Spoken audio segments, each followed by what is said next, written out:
Bonjour Robin Rivaton. Bonjour. Vous êtes entrepreneur, spécialiste de l'immobilier. Vous publiez L'immobilier demain, c'est chez Duno, c'est tiré de votre expérience comme fondateur de Real Estate qui réunit des startups dans l'immobilier. Alors justement, l'immobilier, la construction, tout ça, c'est pas un peu absent du débat des municipales ? Si, c'est un sujet qui aujourd'hui est un sujet cœur de notre société, notamment en termes de l'immobilier de logement, où on a quand même des phénomènes extrêmement puissants qui sont en train de modifier complètement le paysage du logement. On a eu un mouvement pavillonnaire de 1960 jusqu'aux années 2000. De l'étalement urbain. De l'étalement urbain qui était permis par la diffusion de la voiture individuelle et dont on voit bien aujourd'hui qu'elle se heurte à deux murs. D'une part, le prix du carbone qui a tendance à augmenter le prix des carburants.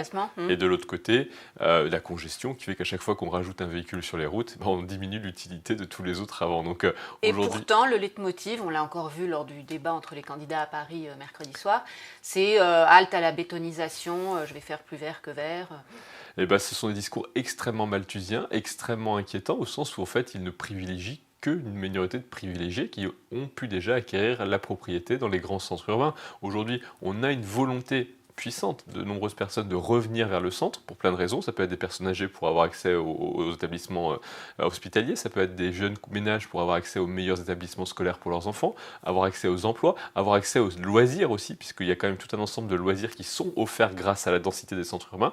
Et au fait, aujourd'hui, il est érigé des murs virtuels, en tout cas de la part de ces candidats. C'est ce que vous appelez la logique du château fort. La logique du château fort, c'est exactement ça, où en fait, on veut relever les gens à l'intérieur du château fort, veulent relever le pont-levis. Le dernier arrivé veut fermer la porte. Exactement, au prochain. Et donc, quelque part, on est dans cette logique de débétonisation, de dédensification, de créer des parcs à l'intérieur de la ville. C'est pas très populaire politiquement et c'est sans doute pour ça que c'est pas un thème de campagne. Oui, parce que l'égoïsme, plus le territoire est fragmenté, plus vous créez des égoïsmes territoriaux. Et c'est ce qu'on voit aujourd'hui avec le schéma institutionnel du Grand Paris, qui est un énorme problème, qui crée des multitudes de petits châteaux forts, dont chacun défend son précaré, et donc n'a aucun intérêt à aboutir à une politique de logement planifiée, et puis surtout une politique de logement qui permette de répondre aux besoins de la population. C'est une forme de conservatisme écologique. Exactement, malthusianisme écologique.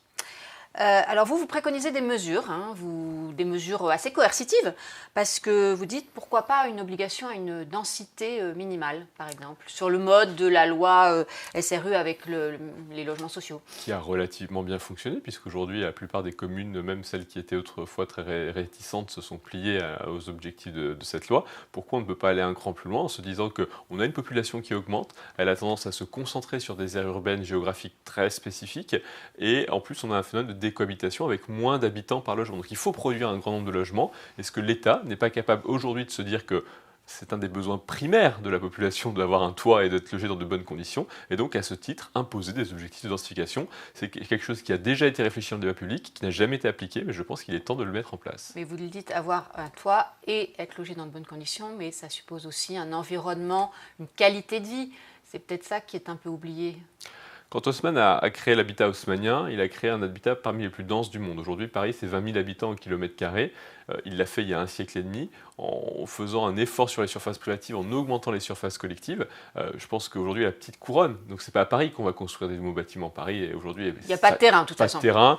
Le haussmannien est très dense, comme j'ai déjà dit. Et donc, c'est en petite couronne, où là, on est à 3 000 habitants par kilomètre carré, donc 7 fois moins qu'à Paris, qu'on a des espaces pour construire. Mais encore faut-il qu'il y ait une volonté politique unifiée pour le faire. Parmi les autres mesures, il y a celle de la fiscalité. Alors là aussi, vous êtes assez disruptif. Vous dites qu'il faut supprimer la fiscalité à la vente. Imaginez une fiscalité tout au long de la détention immobilière.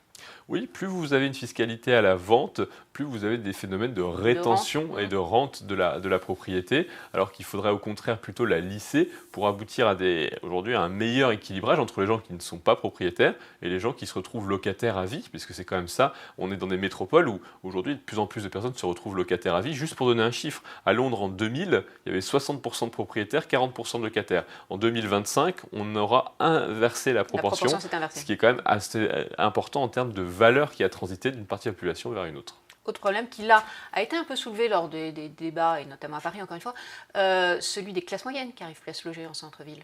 Exactement. Et loin donc de leur lieu de travail. De leur lieu de travail, et parfois même ces classes moyennes qui sont essentiels au service public de la ville, à la densité qu'est censée offrir la ville, que ce soit des policiers, que ce soit des infirmiers. infirmières, que ce soit des enseignants, qui aujourd'hui ne peuvent pas accéder à la ville et à ce centre-ville. Et encore une fois, la raison principale, c'est la question de la production de logements. On peut chercher tout un ensemble de petits mécanismes qui, mis bout à bout, peuvent aider quelques-uns. On peut penser à des phénomènes comme la dissociation entre le bâti et le foncier, par exemple. Mais la réalité, c'est que si on ne produit pas assez de logements, il y a des gens qui se retrouvent éloignés, exclus, envoyés le plus loin possible sur les franges de ce territoire. L'immobilier, la construction, ce sont aussi des géants qui se constituent, qui sont déjà constitués aux États-Unis, en Chine. On est en retard. Oui, il y a aussi une vague d'innovation dans ce secteur qui est très régulé, puisqu'on vient d'en parler largement. Il y a quand même des acteurs de l'innovation qui sont en train de se constituer, qui sont en train de transformer un certain nombre de pratiques. C'est un secteur qui, évidemment, est plus lent à se digitaliser que d'autres, notamment parce que la production de foncier, qui est la matière première, elle est limitée. Elle dépend des règles d'urbanisme, mais elle est limitée. Donc il y a un décalage entre l'offre et la demande. Il y a plus de gens qui veulent se loger et pas assez de logements sur le marché. Donc ça freine un peu l'innovation, mais c'est quelque chose qui arrive. Et l'Europe est plutôt aujourd'hui un petit peu en retard par rapport à ce qu'on peut voir aux États-Unis ou en Chine. Actualité du coronavirus, vous côtoyez des milieux économiques, des entrepreneurs. Le risque de ralentissement économique, de récession, il est réel. Oui, il est réel. Alors, il y a des secteurs qui vont être quand même plus largement touchés que d'autres. On voit sur l'industrie touristique, hôtelière, des transports. On commence à avoir des chiffres extrêmement aujourd'hui négatifs sur l'activité des prochains mois. Sur le reste de l'économie, je pense qu'il ne faut pas céder à la panique. Et je pense que le reste de l'économie va continuer de se porter relativement correctement. Donc, la question, c'est l'ajustement entre ces deux. Il ne faut à la fois pas être trop anxiogène et en même temps prendre des bonnes mesures. Prendre des mesures sur ces secteurs-là, sachant que la politique monétaire ne sera pas un outil très puissant, puisque de toute façon, il y a des contraintes aujourd'hui sur la production. Que pensez-vous de l'arrêt de la Cour de cassation sur Uber, l'arrêt qui requalifie le contrat de travail, enfin, les conditions de travail, en disant que c'est donc un salarié et non plus les chauffeurs deviennent des salariés pour l'entreprise. C'est un coup de frein au libéralisme ?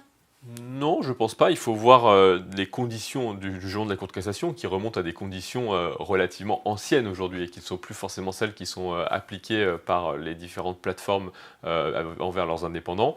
Et donc, puisque le temps qu'il y a eu l'arrêt de la Cour de cassation, il y a quand même de l'eau qui est passée sous les ponts.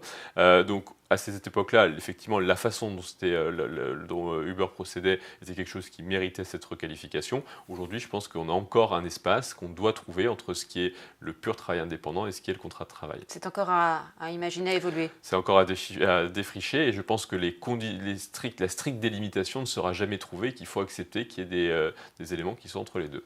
Des zones un petit peu mouvantes et évolutives. D'innovation, des friches. Merci Robin Rivatan. Merci à vous.